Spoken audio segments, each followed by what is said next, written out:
আসসালামু আলাইকুম প্রিয় দর্শক, অন্য মঞ্চের আলাপচারিতায় আপনাদের সকলকে স্বাগত জানাচ্ছি। আসসালামু আলাইকুম। যারা আমার কথা শুনছেন, শুনবেন, তাদের সকলকেই আমার অন্তরের অন্তঃস্থল থেকেই শুভেচ্ছা এবং অভিনন্দন। গত ৩-৪ দিন ধরে ঘটনাগুলো দেখছেন, সবই আপনারা অবগত আছেন। জামাত ইসলাম এবং বিএনপির সহযোগিতায় ৩২ নম্বর ভাঙা হয়েছে, সমস্ত মুক্তিযুদ্ধের ভাস্কর্যগুলো ভাঙা হয়েছে। মানে 1971 নামে এখন আর কিছুই থাকবে না, এই যখন পায়তারা চলছে, তখন আপনারা থাম্বলে নিশ্চয় দেখেছেন যে আমি লিখেছি যে গ্রামীণ স্থাপনা বা গ্রামীণ ব্যাংক বা গ্রামীণ ফোন নামে কিছু থাকবে কিনা। আপনাদের কি মনে হয়? সারা পৃথিবীর যে জায়গায় এই ছাপড়িগুলো যাচ্ছে সেখানেই দৌড়ানি খাচ্ছে, সেখানেই থাপ্পড় খাচ্ছে। এখন শুধু বাকি বাংলাদেশের চতুর্দিক থেকে একসাথে ধরে এদেরকে বঙ্গোপসাগরে ফেলে দেওয়া। তাই তারা উঠে পড়ে লেগেছে পাকিস্তানের সাথে বুকে বুক মিলাতে। আবার অনেকেই ভিসা পাসপোর্ট করে রেখে দিয়েছে যে কোনো মুহূর্তে পালিয়ে যাওয়ার জন্য।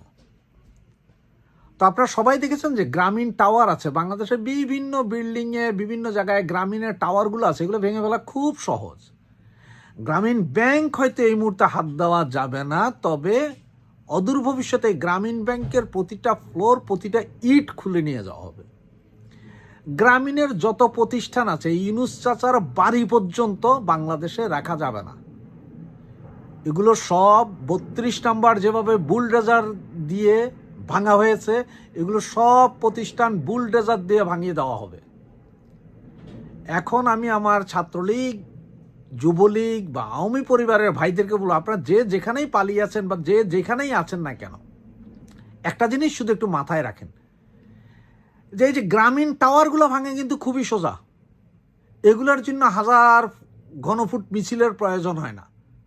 দুই একটা রড দিয়ে বাড়ি দিলে গ্রামীণ টাওয়ারগুলো ভেঙে ফেলা যায়। বাংলাদেশের বিভিন্ন জায়গায় আনাচে কানাচে গ্রামীণ টাওয়ার আছে। শুরু করেন আজকে থেকে ভাঙা গ্রামীণ টাওয়ার। কারণ একটা জিনিস কি জানেন, যখন আপনি কারো পেটে লাথি মারবেন তখন তার যায় মাথা নইরা ওঠে। কারণ হচ্ছে আপনি যখন পেটে লাথি মারবেন তার খাওয়া দাওয়া বন্ধ। সুতরাং এই গ্রামীণের স্থাপনায় যখনই আপনি আস্তে ধীরে আক্রমণ শুরু করবেন, তখনই এই গ্রামীণ আলাদের মাথা নড়তে থাকবে। এই যে সমন্বয়কদের একটা দুটা করে, যেমন বিদেশে যারা আমরা দৌড়ানি দিচ্ছি এদেরকে, তারা কিন্তু না খাইয়া না দেয় দৌড়ানি দিচ্ছি। আমরা কিন্তু গত 16 বছরে কিছুই খাইনি। তা আপনারা যারা দেশে আছেন, যারা বুক ফুলে হাঁটছেন, তারা কেন দুই একটা ছোটখাটো সমন্বয় হইল ধোলাই করতে পারতেছেন না? আপনারা দুই একটার ধোলাই করেন, দুই একটার পাছায় অ্যান্টিকাটার চালান, দেখেন না কি হয়। গত 1 বছর আমাদের মিছিল বাড়িতে 8 জন, 10 জন, 15 জন বা 20 জন নিয়ে, আর গত সপ্তাহে একবারে 100-150 জন লোকের মিছিল। তবে যতটুকু ওই মিছিলে শুনতে পারলাম যে এরা 25 থেকে 30 জন ছিল, কিন্তু সাধারণ পাবলিক নেমেছে। এটা হচ্ছে সাহসের ব্যাপার। আপনার সাহস করে একবার যদি মিছিলে নাইমা যান, দেখবেন যে আপনার পিছনে হাজারো জনতা এমনিই জোট হয়ে যাবে। সুতরাং এখন আপনাদের একটা টার্গেট থাকা উচিত যে গ্রামীণ স্থাপনাগুলা, এই গ্রামীণের ডাক্তার ইউনূসের কোনো স্থাপনা যাতে না থাকে, সব নিশ্চিহ্ন করে দিতে হবে। সুতরাং শুরু হোক ছোট থেকে, গ্রামীণের সমস্ত টাওয়ারগুলো ভাঙা দিয়ে শুরু হোক, ছোটখাটো করে হোক। বিভিন্ন টাওয়ার বিভিন্ন জায়গায় আছে, এগুলো ভাঙা খুব সোজা। চোরাইয়ারা যেখানে আপনি ওই যে দেখছেন ওই যে সেতু উদ্বোধন করছে, সেখানে তার চুরি হয়ে গেছে, আজকে লাইট পোস্টও চুরি হয়ে গেছে।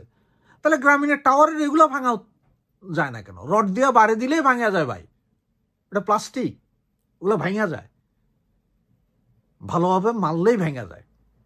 সুতরাং আজকে থেকে গ্রামীণ নিয়ে শুরু করেন, গ্রামীণ নিয়ে চিন্তা করেন। ধন্যবাদ। নতুন একটা পার্টি হয়েছে, যেখানে দেখলাম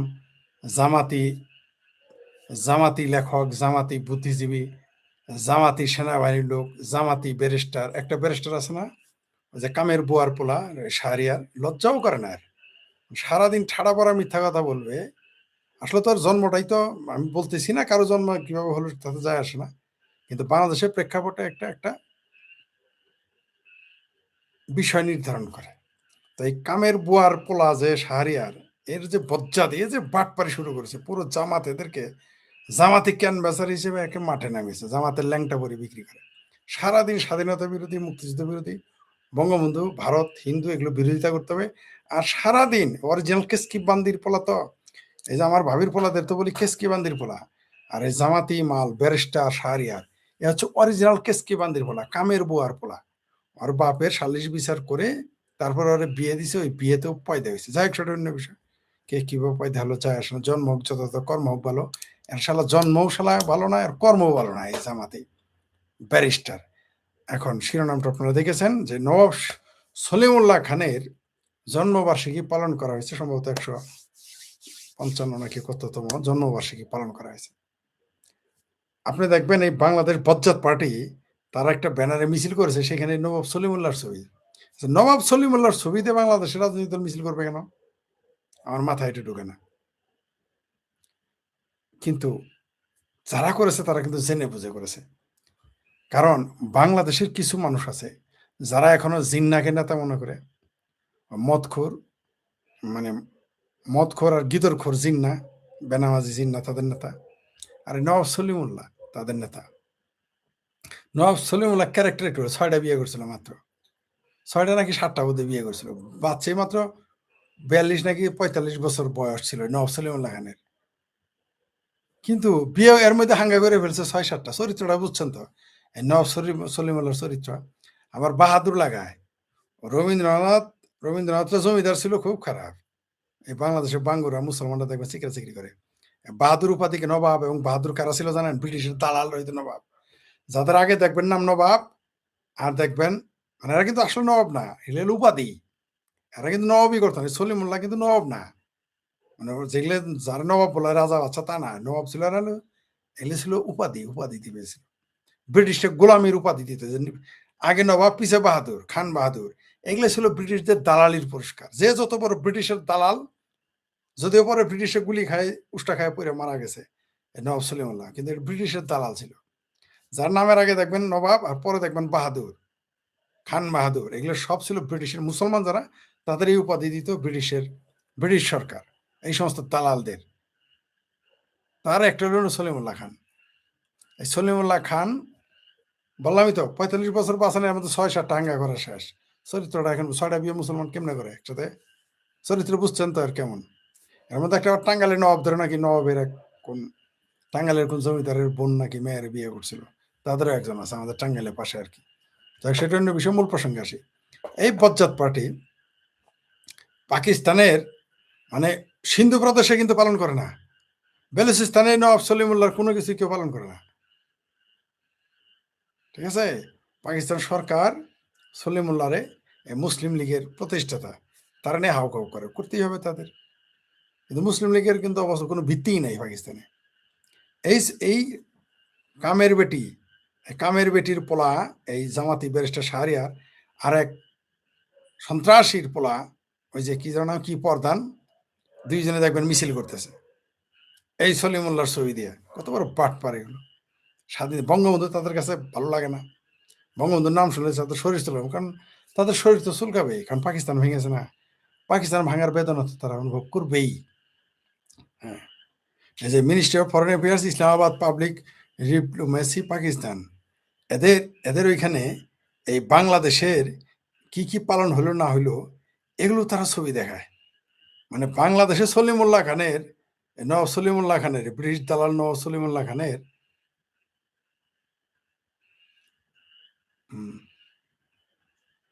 হ্যাঁ, উপস্থিত ছিল কারা কারা দেখেন,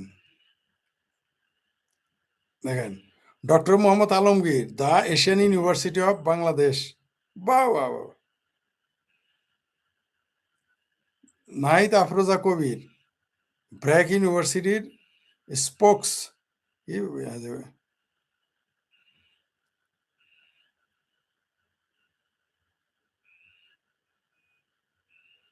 এই যে নাম হলো স্যার সলিমুল্লাহ বাহাদুর সাহেব, ঠিক আছে? এই যে নবাব, স্যার, এগুলো তিনটে কিন্তু, এই যে তিনটে উপাধি, স্যারও কিন্তু উপাধি, স্যার না কিন্তু, এই স্যারও উপাধি।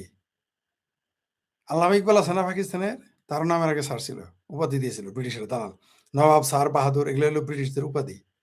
ব্রিটিশদের দেওয়া দালালি, ব্রিটিশদের যে যত বড় দালাল সে তত বেশি উপাধি পাইত।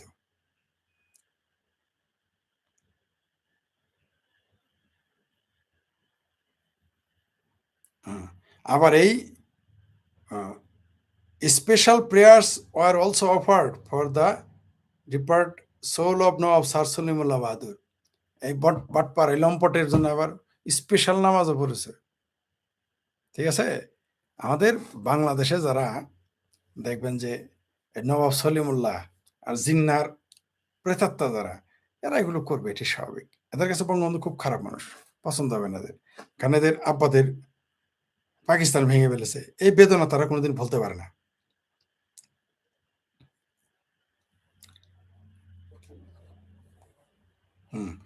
আরো মজার বিষয় হলো এই পাক এম্বাসি এই এই যে মিছিল করেছে, এই যে শাহরিয়ার, তারপরে প্রধানের পোলা কি যেন প্রধান, রাকেশ নাকি রাশেদ নাকি বাটপার প্রধান, তারা যে মিছিলগুলো কারা?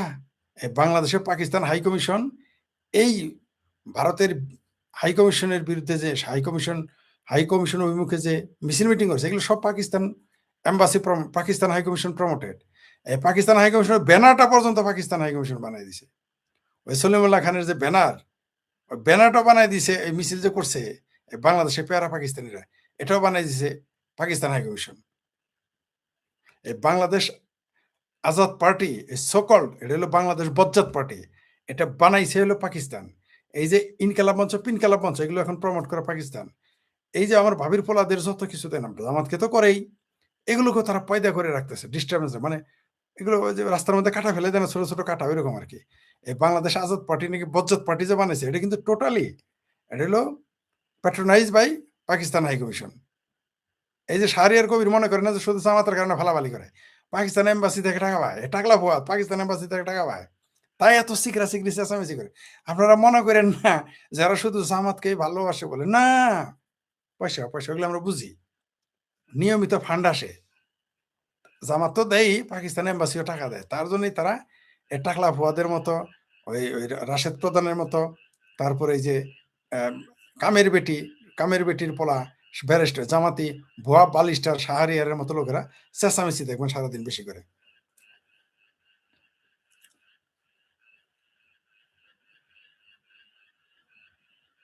এবং এদের পোশাকগুলো খেয়াল করবেন, এবং এই যে যারা নবাব সলিমুল্লাহ খানের জন্মবার্ষিকী পালন করলো, এদের পোশাকগুলো দেখবেন সব পাকিস্তানি পোশাক, মানে কি আর বলবো।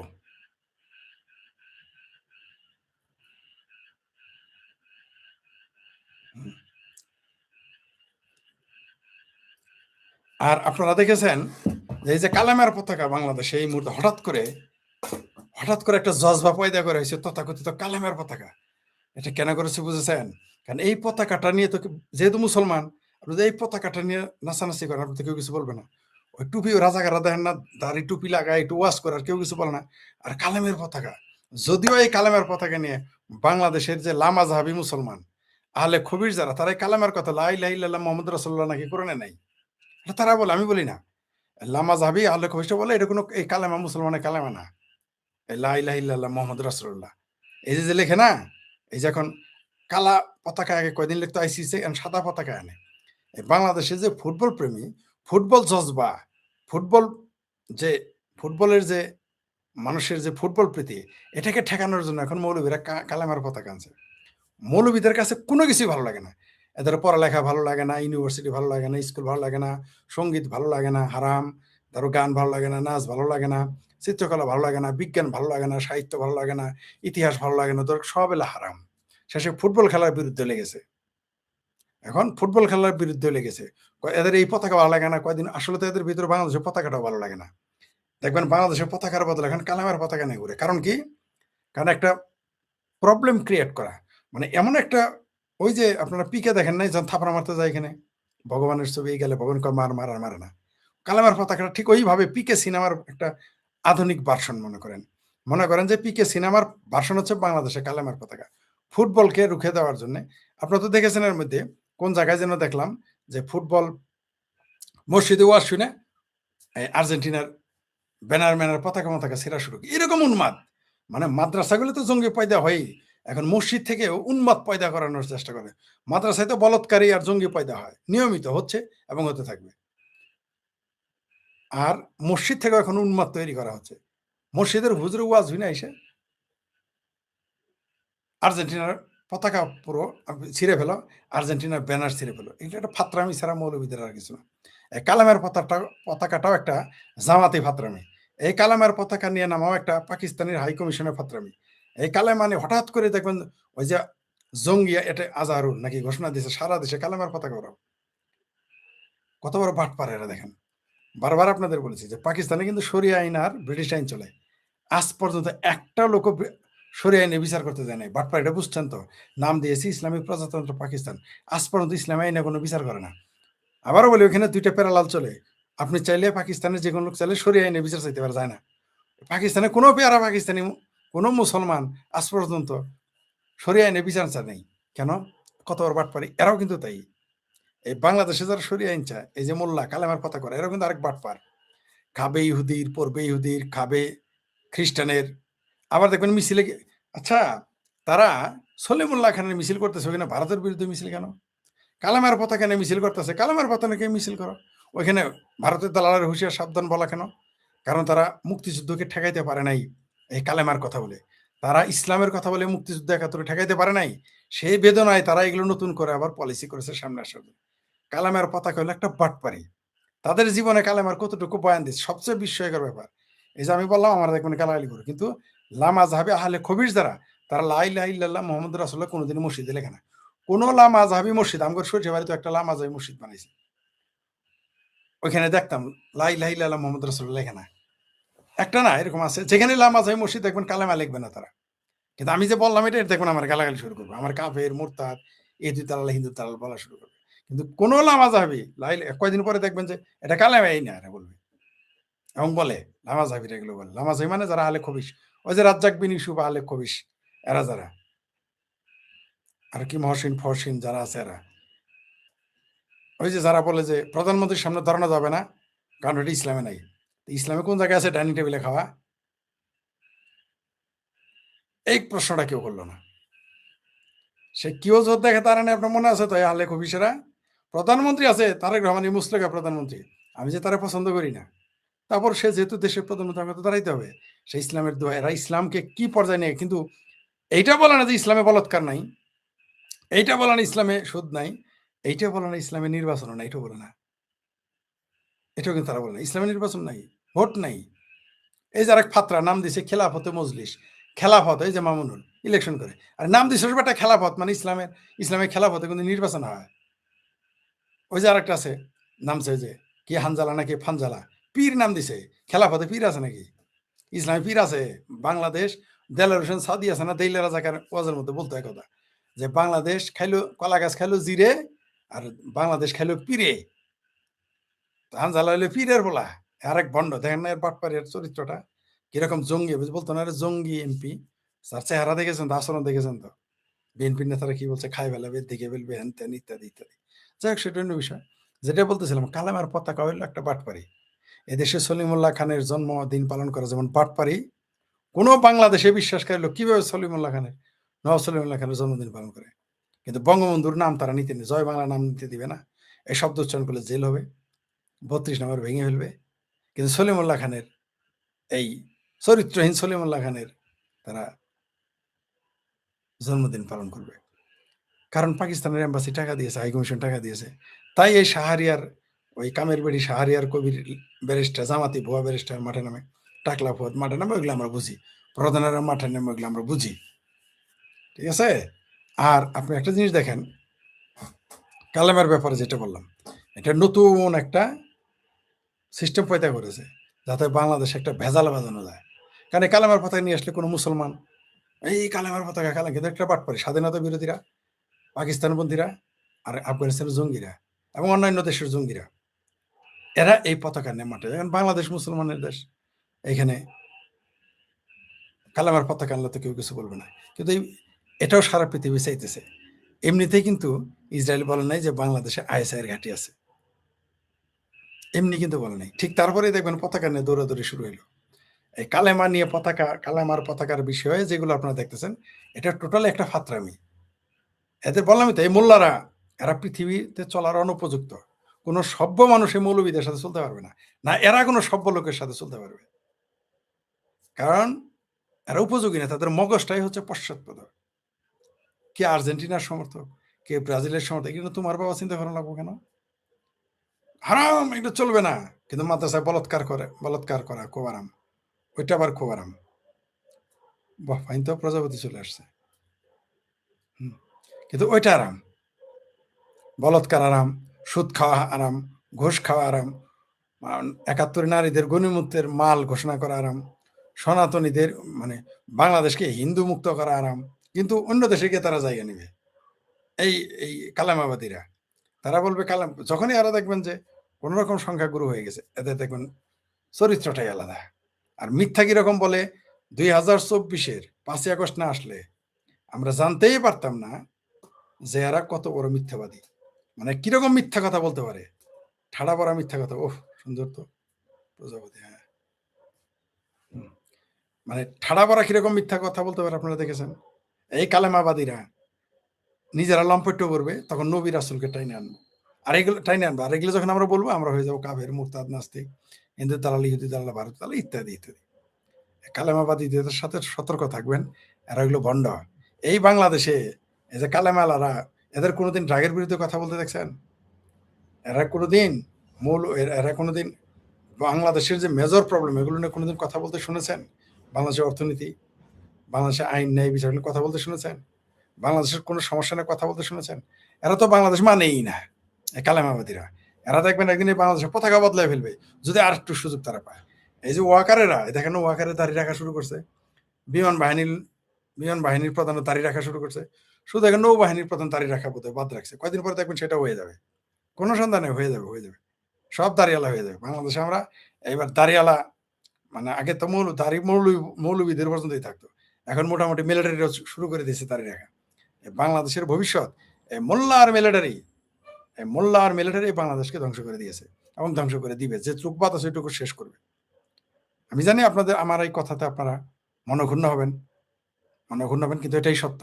একটা দেশ শুধু মোল্লারা যদি দখল করে, তাই ধ্বংস হয়ে যাবে। আর যদি মিলিটারি ধ্বংস করে, তাও ধ্বংস হয়ে যাবে। সে জায়গায় বাংলাদেশকে ধরেছে মোল্লা আর মিলিটারি। এই দেশকে আপনি ঠেকাই দিতে পারবেন না। আগে তাও আমার একটা আশা ছিল, কোনো না কোনো ভাবে এই দেশটা একসময় ঠিক হতে। আমার মনে হয় না এই দেশটা ঠিক হবে। এই যে আরেক ফাত্রামি শুরু হয়েছে, কালেমার পতাকা, এটা টোটালি বদমাইশি, টোটালি মানুষকে বিভ্রান্ত করার জন্য এই বদমাইশি। ভারতের বিরুদ্ধে তারা, ভারতে তো সবচেয়ে বেশি মুসলমান থাকে, পাকিস্তানের চেয়ে বেশি মুসলমান ভারতে থাকে, বাংলাদেশের চেয়ে বেশি মুসলমান ভারতে বসবাস করে।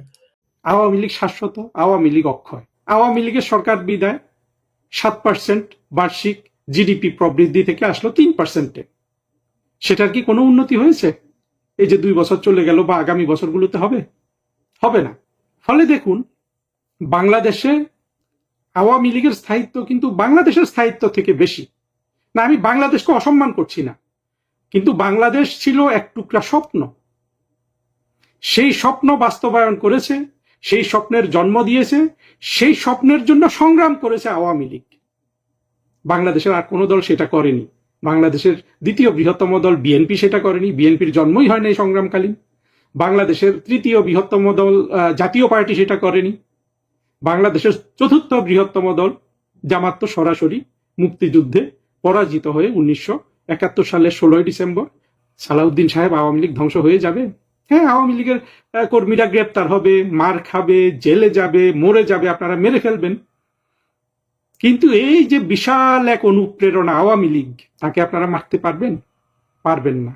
এই নিষিদ্ধের তামাশা আর বেশি দিন থাকবে না। আওয়ামী লীগের স্রোতে আপনারা সবাই ভেসে যাবেন। কে কিভাবে বসবাস করবেন সেই চিন্তা করেন। শেখ হাসিনা মরে যায় নাই, এবং শেখ হাসিনা যে বেঁচে আছে, এটা কিন্তু আল্লাহর একটা বিশেষ কুদরত হিসাবে কিন্তু আমরা দেখছি। ও আকার, চিন্তা করো, শেখ হাসিনাকে কিন্তু মারতে পারোনি। যতই তুমি সেনাবাহিনী নামাও, গোপালগঞ্জে শত মেরে ফেলো, 10 জন মেরে ফেলো, 5 জন মেরে ফেলো, শেখ হাসিনা কিন্তু দেখছে সবকিছু। এই 23শে জুন আওয়ামী লীগের প্রতিষ্ঠাবার্ষিকী উপলক্ষে বাংলাদেশে যে চাঞ্চল্য সৃষ্টি হয়েছে, আমরা কিন্তু আওয়ামী লীগ যে 2009 থেকে 2024 সাল পর্যন্ত ক্রমাগত ক্ষমতায় ছিল, তখনও কিন্তু আমরা আওয়ামী লীগের প্রতিষ্ঠাবার্ষিকী উপলক্ষে এমন চাঞ্চল্য দেখিনি। মানুষ তখন ভাবতো যে এটা একটা রুটিন উদযাপন আওয়ামী লীগ করছে। আজকে কিন্তু দেখা যাচ্ছে সারা বাংলাদেশের মানুষ এই আলোড়নে সাড়া দিয়েছে, এই আলোড়নে তারা এক ধরনের নৈকট্য অনুভব করছে। এর কারণ কি জানেন? এর কারণ হলো আসলে আওয়ামী লীগই হলো বাংলাদেশ, এবং আওয়ামী লীগ ছাড়া বাংলাদেশ, বাংলাদেশ ছাড়া আওয়ামী লীগ। এটা যদি আমরা চিন্তা করি তাহলে দেখবেন আওয়ামী লীগ ছাড়া আসলে বাংলাদেশের কোনো স্বাতন্ত্র অস্তিত্ব নাই, কিন্তু বাংলাদেশ ছাড়াও এমনকি আওয়ামী লীগের অস্তিত্ব রয়েছে। অর্থাৎ আওয়ামী লীগের স্থায়িত্ব বাংলাদেশের স্থায়িত্ব হচ্ছে বেশি। কিভাবে? বর্তমানে কি আসলে বাংলাদেশ আছে? যেই বাংলাদেশ মুক্তিযুদ্ধের মাধ্যমে অর্জিত, যে বাংলাদেশের স্বপ্ন ছিল যে এই দেশে একটা অসাম্প্রদায়িক গণতান্ত্রিক রাষ্ট্র হবে, সেখানে সকল ধর্মের, সকল বর্ণের, সকল লিঙ্গের, সব ধরনের মানুষ সুখে শান্তিতে বসবাস করবে, সম্প্রীতি হবে, আগামী দিনের পথ চলা, উন্নতি, প্রগতি, এগুলো ছিল আমাদের মুক্তিযুদ্ধের মাধ্যমে অর্জিত বাংলাদেশের স্বপ্ন। সেটা কি 2024-এর 5 আগস্টের পর যে বাংলাদেশ কায়েম হয়েছে সেই বাংলাদেশে আর কিছু আমরা দেখি? 2024 সালের 5 আগস্ট আমরা দেখেছি একটা মুক্তিযুদ্ধে পরাজিত স্বাধীনতা বিরোধীরা বিদেশি শক্তির সাথে আঁতাত করে একটা অত্যন্ত জনপ্রিয় ইস্যুকে ভ্যানগার্ড বানিয়ে, ইঞ্জিন বানিয়ে তারা মুক্তিযুদ্ধের পক্ষের শক্তির যে সরকার তাকে ক্ষমতাচ্যুত করেছে।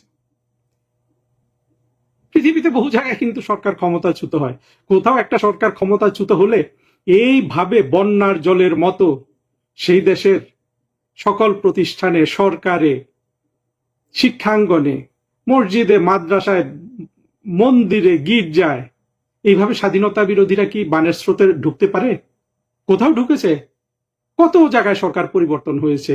আপনার মিশরে হয়েছে, তিউনিসিয়ায় হয়েছে, আবার ইউরোপের কোন কোন জায়গায় হয়েছে।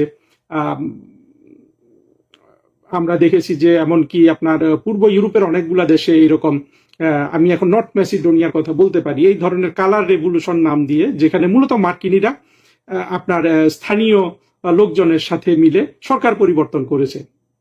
কোন দেশে কি এই ধরনের একটা পরিবর্তন হয়ে গেছে রাতারাতি? বাংলাদেশে যেভাবে পরিবর্তন হয়ে গেল, যে জাতির পিতার সব ভাস্কর্য ভেঙে ফেলা, জাতির পিতার এক সময়ের বাসস্থান যেটাকে একটা অত্যন্ত অমূল্য জাদুঘরে রূপান্তরিত করা হয়েছিল সেটাকে ধ্বংস করে ফেলা, স্বাধীনতা যুদ্ধের, মুক্তি সংগ্রামের সকল চিহ্ন মুছে ফেলা, এমনকি বীর শ্রেষ্ঠ নামে আমাদের যে বীর মুক্তিযোদ্ধারা ছিলেন তাদের স্মৃতিচিহ্ন মুছে দেওয়ার জন্য কাজ করা, মাজার ভাঙ্গা, রাস্তায় রাস্তায় প্রচুর আপনার ইসলামিক জঙ্গি পতাকা সহ অসংখ্য মৌলবাদী স্বাধীনতা বিরোধীদের রাস্তায় বেরিয়ে আসা, ইউনুস নামক এক দৈত্য রাষ্ট্র ক্ষমতা দখল করে হাজার হাজার কোটি টাকা লুটপাট করা, এবং আওয়ামী লীগের লোকজনকে ধরে তো তারা মেরেছে, পুলিশ মেরেছে আগে পরে, সেগুলো বাদই দিলাম। এমন বৈপ্লবিক বিধ্বংসী পরিবর্তন কোনো জায়গায় কিন্তু হয় নাই। তার অর্থ কি? অর্থটা এটা দাঁড়ায় যে আমাদের মুক্তিযুদ্ধের যা কিছু অর্জন সেটা কিন্তু 2024 সালের 5 আগস্ট বাংলাদেশ থেকে বিদায় নিয়েছে। তাহলে সেটা কি আর বাংলাদেশ থাকে? আওয়ামী লীগ বিদায়, বাংলাদেশও কিন্তু বিদায়।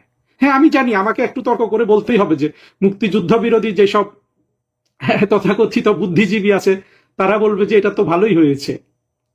এদের তর্কের সাথে পারা মুশকিল, কারণ হলো যে তর্কগুলো আমি করি সেখানে আসলে খুব সেইখানে মানুষ পাওয়া মুশকিল। কিন্তু দেখুন তো, এত তর্ক করলো, এত কিছু করলো, বাংলাদেশের যে শিক্ষার অবনতি, বাংলাদেশের যে সংস্কৃতির অবনতি, সেটাও বাদ দেন। এই যে বাংলাদেশের যে অর্থনীতির অবনতি, সেটা কি ঠেকানো সম্ভব হয়েছে? আওয়ামী লীগের সরকার বিদায় 7% বার্ষিক জিডিপি প্রবৃদ্ধি থেকে আসলো 3%-এ। সেটার কি কোনো উন্নতি হয়েছে? এই যে 2 বছর চলে গেল বা আগামী বছরগুলোতে হবে? হবে না। ফলে দেখুন, বাংলাদেশে আওয়ামী লীগের স্থায়িত্ব কিন্তু বাংলাদেশের স্থায়িত্ব থেকে বেশি। না, আমি বাংলাদেশকে অসম্মান করছি না, কিন্তু বাংলাদেশ ছিল এক টুকরা স্বপ্ন। সেই স্বপ্ন বাস্তবায়ন করেছে, সেই স্বপ্নের জন্ম দিয়েছে, সেই স্বপ্নের জন্য সংগ্রাম করেছে আওয়ামী লীগ। বাংলাদেশের আর কোনো দল সেটা করেনি। বাংলাদেশের দ্বিতীয় বৃহত্তম দল বিএনপি সেটা করেনি, বিএনপির জন্মই হয় না এই সংগ্রামকালীন। বাংলাদেশের তৃতীয় বৃহত্তম দল জাতীয় পার্টি সেটা করেনি। বাংলাদেশের চতুর্থ বৃহত্তম দল জামাত তো সরাসরি মুক্তিযুদ্ধে পরাজিত হয়ে 1971 সালের 16 ডিসেম্বর তাদের পিতা জেনারেল নিয়াজির হাতে হাত ধরে আত্মসমর্পণই করে বসেছিল। এই যে আওয়ামী লীগ, যাকে আমরা খাটো করে দেখি, যাকে আমরা আওয়ামী লীগ সরকারে থাকা অবস্থায় যার সম্পর্কে আমরা খুব ভালো আসলে চিন্তা করিনি, কারণ হলো আমাদের মনে হয়েছিল যে আওয়ামী লীগ ক্ষমতায় থাকবে, আওয়ামী লীগের নিয়ে আর চিন্তা করার দরকার কি। আমরা কি আওয়ামী লীগের এই যে অবদান বাংলাদেশে, সেটা আমরা আগে কি এভাবে উপলব্ধি করতে পেরেছিলাম? যখনই আওয়ামী লীগ বাংলাদেশের দৃশ্যপট থেকে আওয়ামী লীগকে হটানো হয়েছে, বাংলাদেশও কিন্তু চলে গেছে। আর বাংলাদেশকে উদ্ধার করতে পারে একমাত্র আওয়ামী লীগ।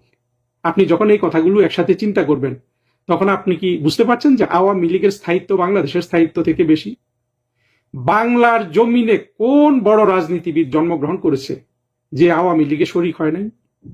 বঙ্গবন্ধু সিনিয়র গুলোকে দেখেন, হুসেন শহীদ সোহরাওয়ার্দী, একে ফজলুল হক, মাওলানা ভাসানী, এরা সবাই তো আওয়ামী লীগের লোক। কিংবা আরো যদি আপনি যান যে কিছু কিছু লোক আছে বিখ্যাত, মাওলানা আকরাম খাঁ, আওয়ামী লীগ করে নাই কিন্তু আওয়ামী লীগের সাথে যুদ্ধ করেছে, একসাথে সংগ্রাম করেছে একজন মাওলানা হয়েও। তারপরে মাওলানা আব্দুর রশিদ তর্কবাগীশ, আওয়ামী লীগের একসময় প্রেসিডেন্ট ছিল। আবুল মনসুর আহমেদ, যতই পাকিস্তানি হোক আওয়ামী লীগে নাম লেখাতে হয়েছে। এই বাংলাদেশে কোন বড় রাজনীতিবিদ কবে জন্মগ্রহণ করেছে আওয়ামী লীগে যোগ দেয় নাই কিংবা আওয়ামী লীগের সাথে একসাথে তারা কাজ করে নাই? এই যে আমাদের তারকা রাজনীতিবিদ রুমিন ফারহানা, তার বাবা, কার নাম আপনি বলবেন? 69-এর গণ অভ্যুত্থানের নায়ক তোফায়েল আহমেদ। পরবর্তীতে বাংলাদেশের যারা বড় বড় রাজনীতিবিদ আমরা দেখেছি, আব্দুস সামাদ আজাদ, সাজেদা চৌধুরী, তোফায়েল আহমেদ, আব্দুর রাজ্জাক, আমির হোসেন আমু, মতিয়া চৌধুরী, এমন রাজনীতিবিদ আর অন্য কোনো পার্টিতে দেখেছেন কেউ? এই হলো গিয়ে আওয়ামী লীগ। সাম্প্রতিক কালগুলোতে দেখেন আওয়ামী লীগের সবচেয়ে বড় জনপ্রিয়, বর্তমানে অন্তত সবচেয়ে জনপ্রিয় নেতাকে সাধারণ সম্পাদক সৈয়দ আশরাফুল ইসলাম। মনে আছে আপনাদের? তিনি বলেছিলেন যে আওয়ামী লীগ একটা অনুভূতির নাম। আমি এই পর্যন্ত যত কথাগুলো বললাম সব কথা হইলো যে এই অনুভূতিটাই কিন্তু আওয়ামী লীগ। এবং দেখবেন যখন সৈয়দ আশরাফুল ইসলামকে সাধারণ সম্পাদকের পদ থেকে সরিয়েও দেওয়া হয়েছিল, সরিয়ে তো দেওয়া হয়নি, এটা আসলে কোনো অসম্মানজনক বিদায় ছিল না। যখন ওবায়দুল কাদের সাহেবকে অলরেডি আওয়ামী লীগের সাধারণ সম্পাদক নির্বাচিত করা হয়েছে, তখন আপনারা আজকে এই ছবিটা দেখলাম, আপনারা নিশ্চয়ই দেখেছেন যে একটা আইল অর্থাৎ একটা লাইনের দুই পাশে শেখ হাসিনা বসা, সৈয়দ আশরাফুল ইসলাম বসা। তখন সৈয়দ আশরাফুল ইসলাম কিন্তু আর নাই, সাধারণ সম্পাদক নাই।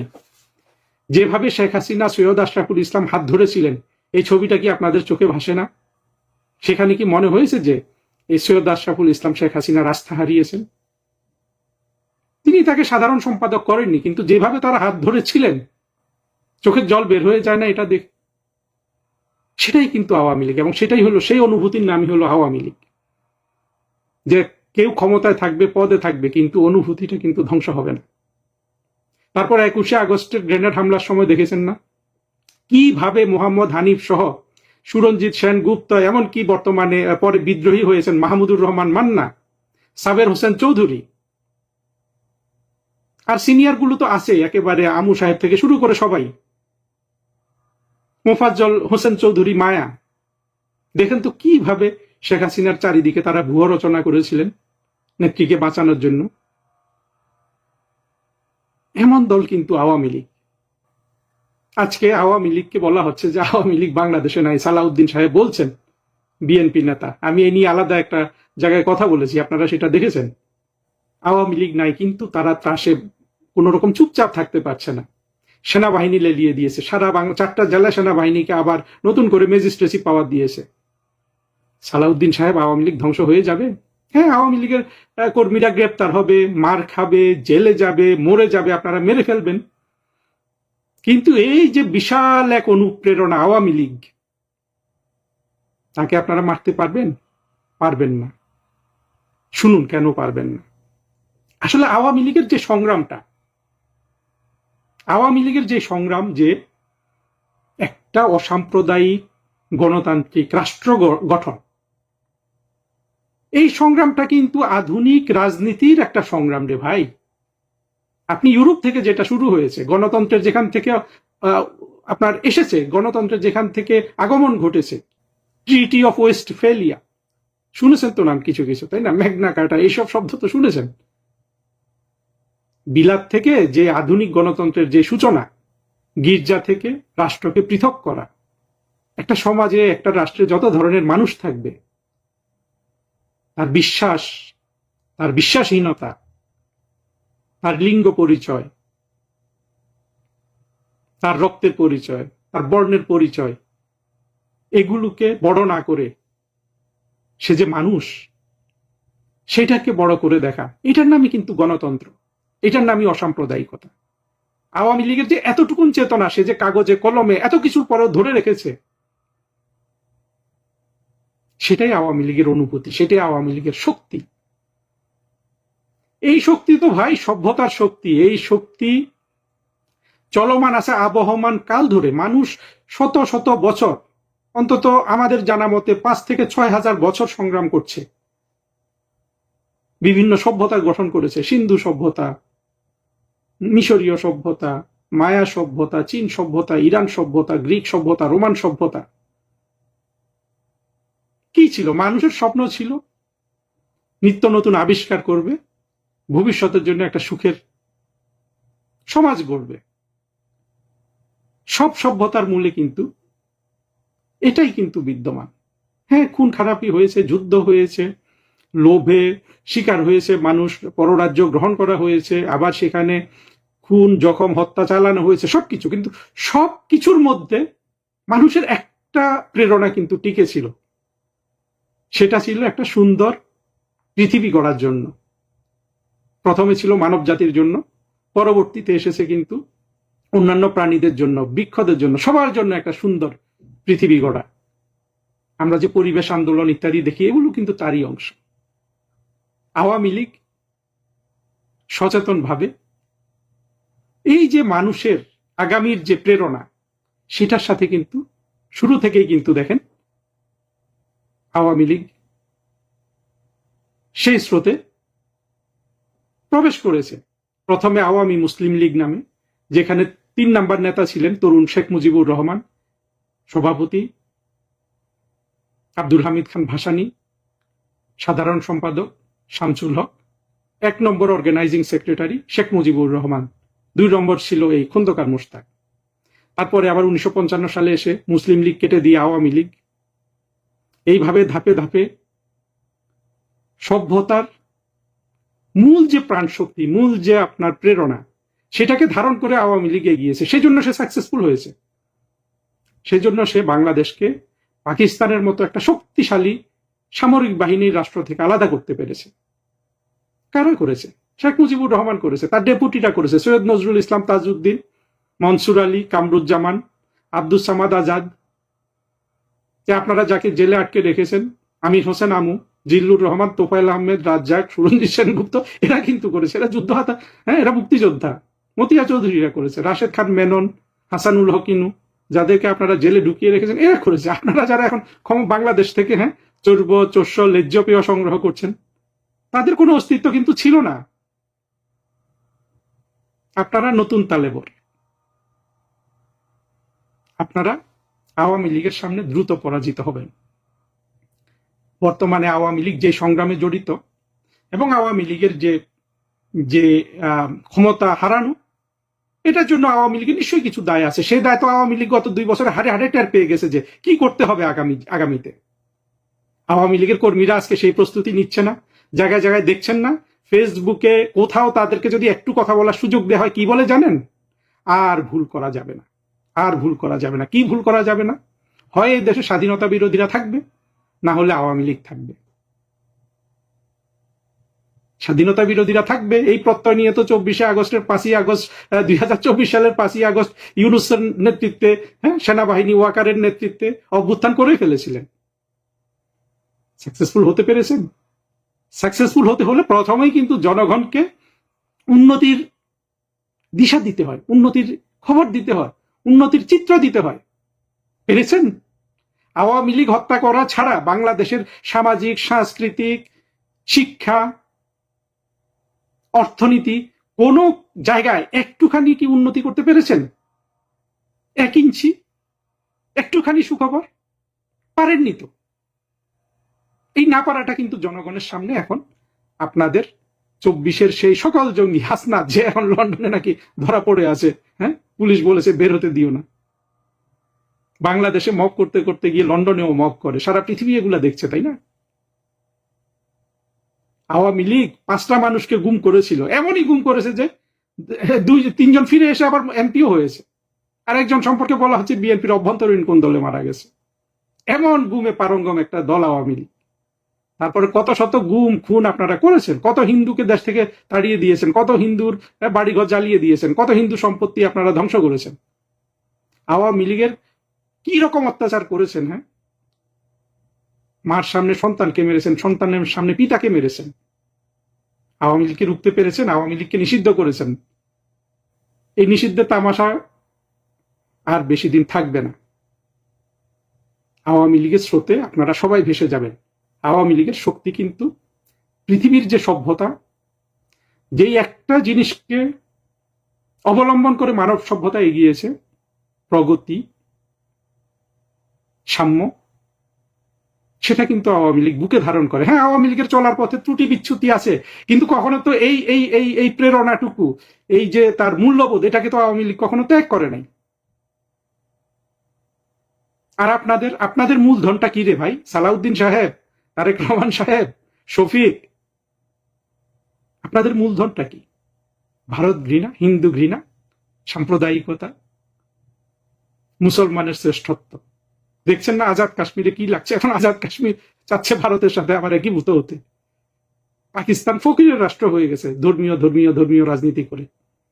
বাংলাদেশের স্বাধীনতা বিরোধী মৌলবাদী শক্তি আপনারা টিকে থাকতে পারবেন? পাকিস্তান অর্থ দিতে পারবে? যুক্তরাষ্ট্র আজ আছে কাল নাই। তুরস্ক দিবে? তুরস্কে তো এরদোগানের দিনও শেষ হয়ে যাচ্ছে। কতদিন দিবে? কতক্ষণ? কার উপর, কার শক্তিতে ভর করে ভাই আপনারা টিকে থাকবেন? চীন দিবে? চীন তো আপনারা যেটাকে আপনাদের মূল শক্তি, সেটাকে তারা মানসিক রোগ হিসাবে ঘোষণা দিয়েছে। প্রতিবাদ করেছিলেন? আপনারা প্রতিবাদ করতে পারবেন না, এগুলো আমরাই প্রতিবাদ করব। চীনকে বলবো যে আপনি এইভাবে মানসিক রোগ ঘোষণা দিলে আমাদের মানবিক মর্যাদা ধ্বংস হয়। আপনারা তো পারেন নাই, আপনাদের সেই সাহস নেই। যখন আপনারা একটা মিথ্যা মরীচিকা ইত্যাদির উপর ভিত্তি করে নিজেদের রাজনৈতিক শক্তি তৈরি করবে, তখন আসলে এগুলা পারবেন না। এগুলো আওয়ামী লীগই পারবে। আওয়ামী লীগই পারে প্যালেস্টাইনের পক্ষে দাঁড়াইতে, তারেক রহমান পারে না। ঘরে যতই মৌলবাদকে উস্কে দিক, যখন মানবিকতার কথা আসে, যখন ন্যায়পরায়ণতার কথা আসে, তখন কিন্তু তারেক রহমানরা পারে না। এটা দেখা গেছে। আওয়ামী লীগকে ধ্বংস করবেন, সেই দিন শেষ হয়ে গেছে। এখন আওয়ামী লীগের সাথে পরাজিত হয়ে আওয়ামী লীগের অধীনে কে কিভাবে বসবাস করবে সেই চিন্তা করেন।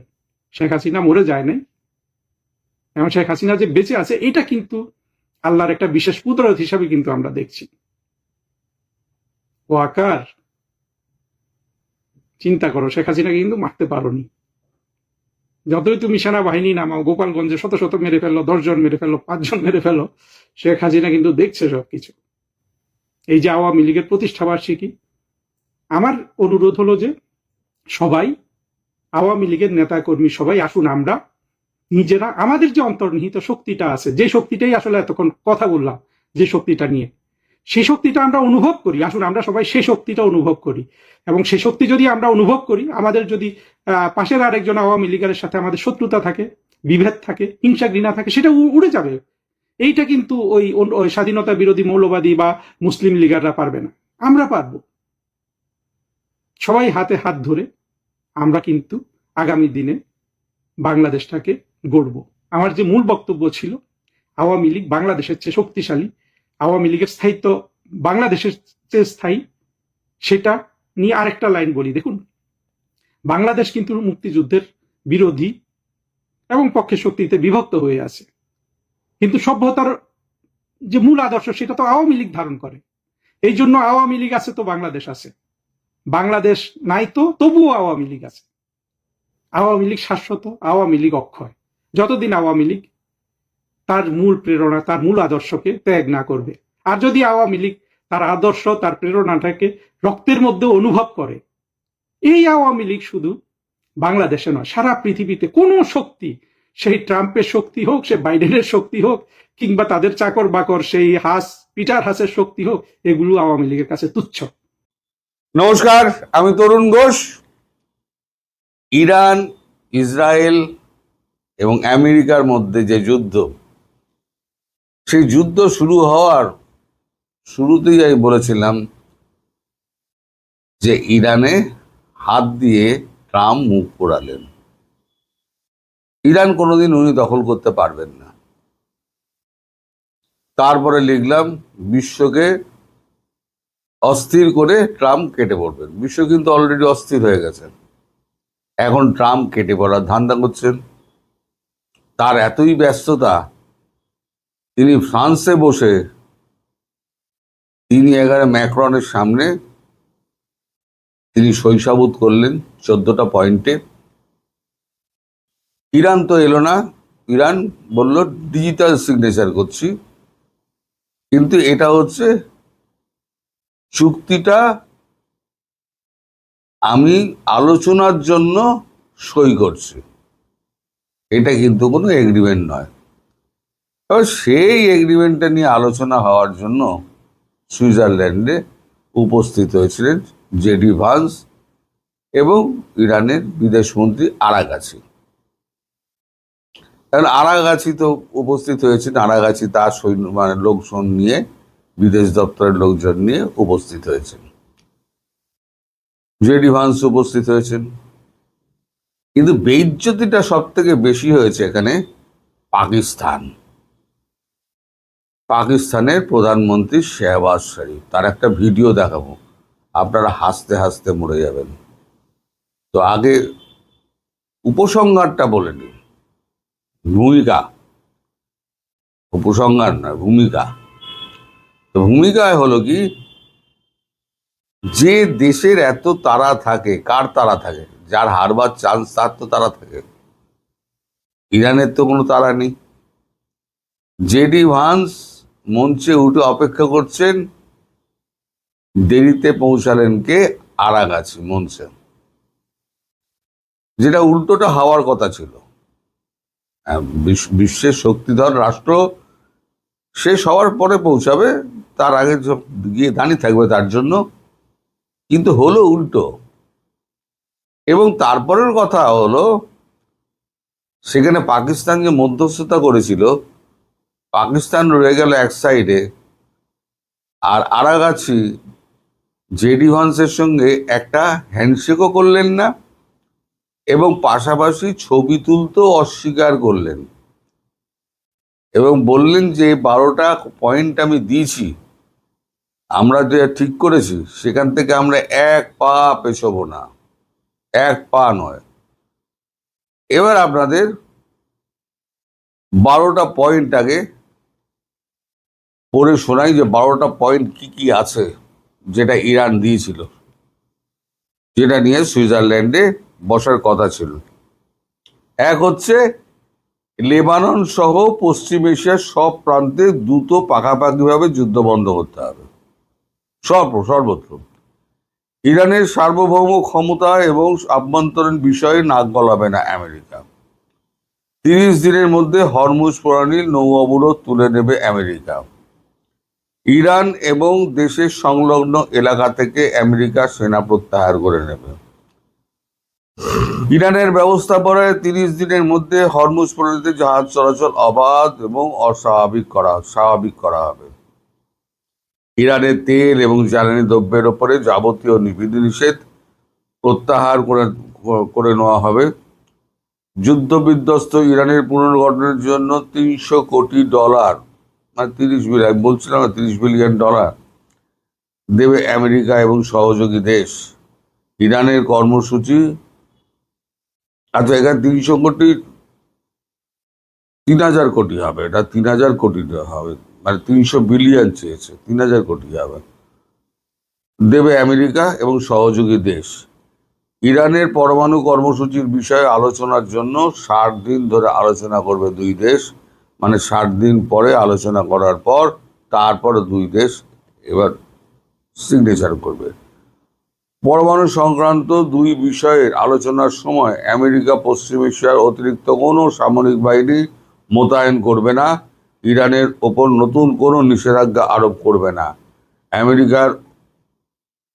আমেরিকা এবং ইরানের আলোচনা চলার সময় আমেরিকা ইরানের যে সম্পদ বাজেয়াপ্ত করেছে তা ফিরিয়ে দেবে। সমঝোতাপত্রে উল্লিখিত শর্ত মানা হচ্ছে কিনা সেটি দেখতে একটি নজরদারি ব্যবস্থা করা হবে। রাষ্ট্রপুঞ্জের সর্বোচ্চ নীতি নির্ধারক গোষ্ঠী নিরাপত্তা পরিষদের প্রস্তাবনা মেনে চূড়ান্ত বোঝাপড়া করবে আমেরিকা এবং ইরান। বাজেয়াপ্ত সম্পদ ইরানকে ফিরিয়ে দেওয়ার পর এবং তেহরানের তেল বিক্রির ওপর নিষেধাজ্ঞা প্রত্যাহার পরেই চূড়ান্ত পর্যায়ের আলোচনা হবে। প্রাথমিক সমঝোতা হওয়ার পর ইরানের পরমাণু সমৃদ্ধকরণ এবং ক্ষেপণাস্ত্র কর্মসূচি নিয়ে আলোচনা করা হবে। তার মানে আম ছালা সব হচ্ছে ইরানের, আর আটি নিয়ে চলে যাবে কে? ইসরায়েল আর কি বলে আমেরিকা। বড় বার বাব্বা হুজুর। ওই জন্য বলেছিলাম বিশ্বকে অস্থির করে এবার কেটে পড়ার ধান্দা করবে। এখন তো শান্তি চুক্তি তো হলো না, সই তো হলো না। সই কি যে হচ্ছে কিছু বুঝতে না পেরে আমাদের শাহবাজ শরীফের একটা ভিডিও ক্লিপ আপনাদের দেখাই। চারক করে বোকা বোঝাকে বলে না, চারক করে বোকার মতো না, এদিক ওদিক এদিক ওদিক, just look at his facial expression মাইনরিটলি। পাকিস্তান কিন্তু প্রচুর আশা নিয়ে গেছিল। পাকিস্তানের প্রধানমন্ত্রী শাহবাজ শরীফ এবং সেনাপ্রধান আমাদের আসিফ মুনির। এখানে আসিফ মুনিরের ছবিটা নেই, তিনি অনেকটা দূরে ছিলেন, শুধু তার মুখে অত ফুটে ওঠেনি। কিন্তু কি হচ্ছে কিছু বুঝতে পারছি না দেখে এই ছবিটা, ভিডিওটা, ক্লিপিংসটা আমি অন্য জায়গা থেকে জোগাড় করে রেখে দিচ্ছি। এবার আপনি বলুন যে এই যে আপনারা বড়ে আব্বা করে চেঁচান না, আব্বা হুজুর বাঁচাবে, আমেরিকা দেখুন একদম সামনে, আমেরিকা ডাকেও নি। পাকিস্তানের দাবি আমি আর এ মিলে কি বলে কাতার মিলে আমরা দুজনে এই সমঝোতা পত্রটা আমরা করাচ্ছি, কিন্তু তাদেরকে কোনো দামই দেয়নি। ইরান তো নয়ই। আর আমি বরাবর বিশ্বাস করেছি ইরানের ওপরে হাত দিলে আমেরিকা কোনো দিন জিততে পারবে না। সেটা আবার প্রতিষ্ঠিত হয়ে গেল। ইরান থেকে পিছু হটতে হচ্ছে এবং যে 14টা শর্ত আমি বললাম ঘুরিয়ে দেখুন, সেই 14টা শর্তের মধ্যে কোনোটা হচ্ছে আমেরিকার পক্ষে আছে? কোনোটা আমেরিকার পক্ষে নেই, সব হচ্ছে ইরানের পক্ষে। ইরান যা শর্ত দিই 14টা শর্ত সব ইরানের পক্ষে।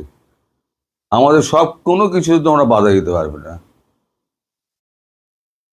লেবাননে আক্রমণ তোমরা করতে পারবে না। তেলের ওপর নিষেধাজ্ঞা তুলতে হবে। আমাদের পরমাণু যা আমাদের কর্মসূচি তাতে বাধা দেওয়া যাবে না। তাহলে কিসের ভিত্তিতে যুদ্ধে নেমেছিলে ভাই? পরমাণু অস্ত্র ধ্বংস করব, এই যুক্তি দেখিয়ে তো পরমাণু ধ্বংস হলো কোথায়? হ্যাঁ, তুমি সুপ্রিম লিডারদের মেরে দিয়েছো, বেশ কিছু ক্ষয়ক্ষতি করেছো, তার জন্য তোমায় $300 বিলিয়ন ওখানে দিতে হবে, ফাইন। এবার আসুন এই যে 6টা দেশ যারা মার খেলো, সেই 6টা দেশের কি হবে? আমেরিকা কিন্তু এর কোনো উত্তর দেয়নি।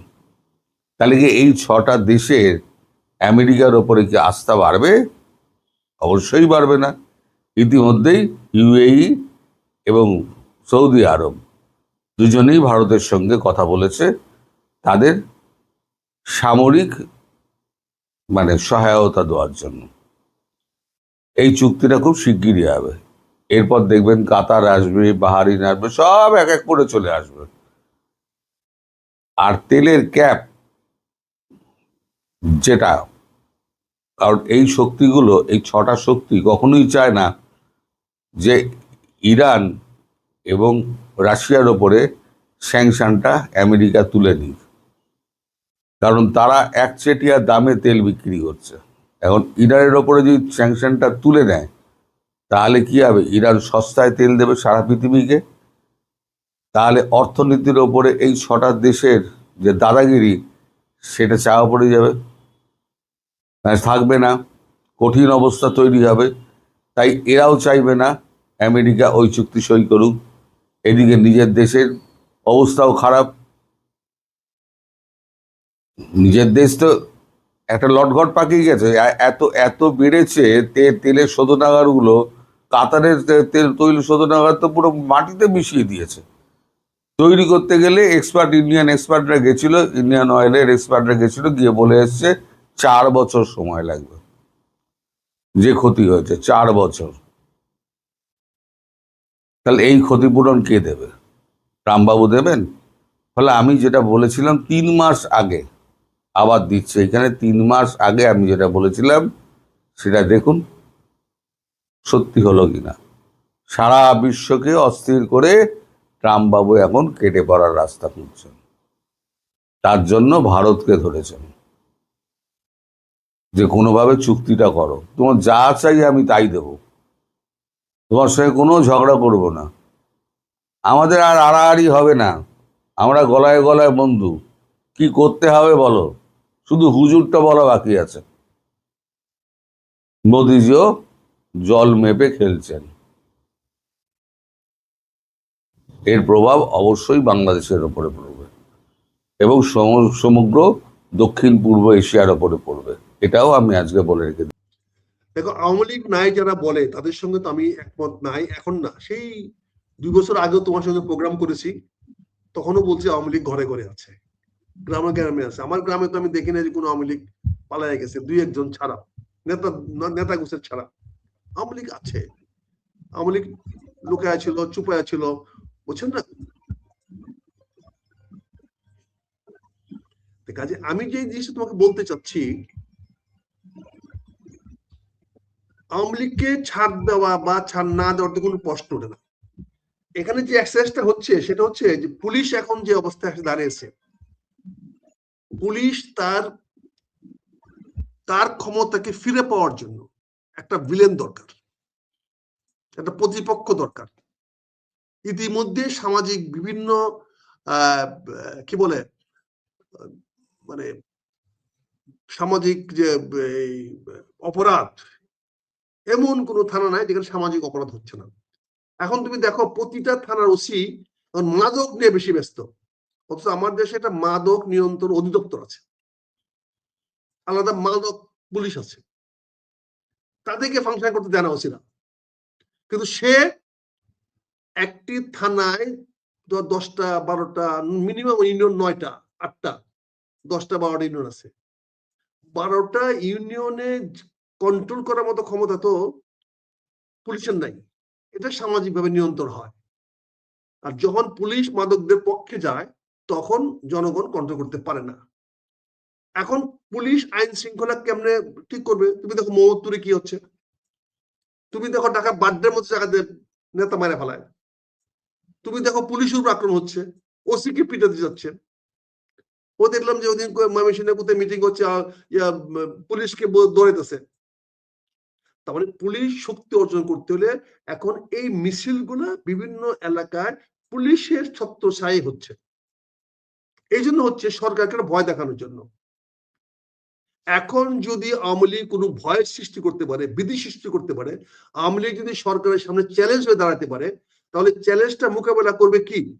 2 ভাবে করা যেতে পারে, একটা রাজনৈতিক ভাবে আর একটা প্রশাসনিক ভাবে।